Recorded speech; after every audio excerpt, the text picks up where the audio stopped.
आज हम एक ऐसी दुनिया की बात करेंगे जो किसी हॉरर फिल्म से कम नहीं है। लेकिन ये कोई कहानी नहीं, बल्कि हमारे ही चारों ओर मौजूद एक बहुत ही डरावनी हकीकत है। जरा सोचिए, क्या ऐसा हो सकता है कि कोई दुश्मन आपके शरीर में घुस जाए, आपके दिमाग के सारे सिग्नल्स को हैक कर ले और आपको एक जीती जागती लाश मतलब एक ज़ॉम्बी बना दे?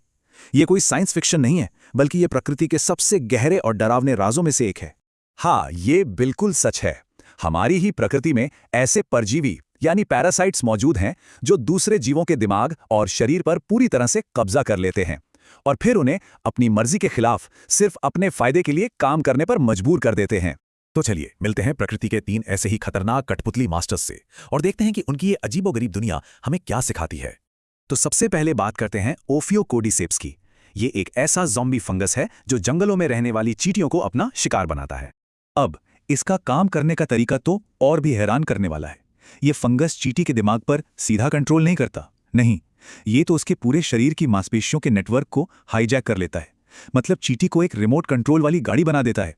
इस सब के पीछे मकसद सिर्फ एक होता है, चींटी को किसी ऊंची पत्ती पर चढ़ने के लिए मजबूर करना।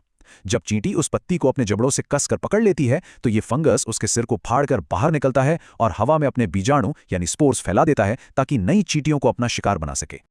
लेकिन आप सोच रहे होंगे कि ये दिमागी गुलामी तो सिर्फ कीड़ों तक ही होगी। जी नहीं। चलिए अब मिलते हैं टॉक्सोप्लाज्मा गोंडी से। ये एक ऐसा पैरासाइट है जो डर को ही हैक कर लेता है।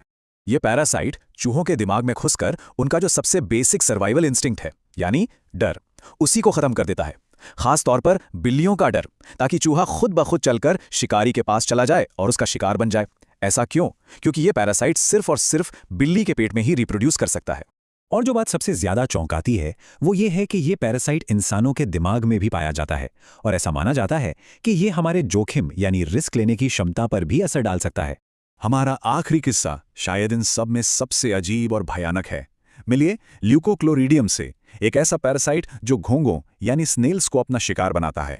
ये परजीवी घोंघे की आंखों पर हमला करता है और उन्हें रंगीन धड़कने वाली डिस्को लाइट्स में बदल देता है जो दूर से किसी कीड़े की तरह दिखती हैं। और इसका मकसद बस एक ही है, आसमान में उड़ती भूखी चिड़ियों का ध्यान अपनी ओर खींचना। मतलब वो घोंघा अब घोंघा रहा ही नहीं, वो तो बस एक जिंदा चारा बन गया है। उसका अपना शरीर ही उसकी मौत का हथियार बन जाता है। इस पूरी प्रक्रिया पर उसका जरा भी कंट्रोल नहीं रहता, वो बस एक चलता फिरता वाहन बनकर रह जाता है। तो फिर इन सब भयानक कहानियों से हमें सीखने को क्या मिलता है? ये परजीवी हमें एक सीधी और सच्ची बात याद दिलाते हैं कि प्रकृति की खूबसूरती के पीछे कंट्रोल और जिंदा रहने की एक बहुत ही अंधेरी और पेचीदा दुनिया भी छिपी हुई है, जहां इस तरह के खेल हर पल हर लम्हा खेले जा रहे हैं। और ये सब हमें एक बहुत ही गहरे और शायद कुछ परेशान करने वाले सवाल पर लाकर खड़ा कर देता है। क्या इंसान कभी भी पूरी तरह से आज़ाद है, या हमारे दिमाग को भी कुछ ऐसी अनदेखी ताकतें कंट्रोल कर रही हैं जिन्हें हम अभी समझना शुरू ही कर रहे हैं?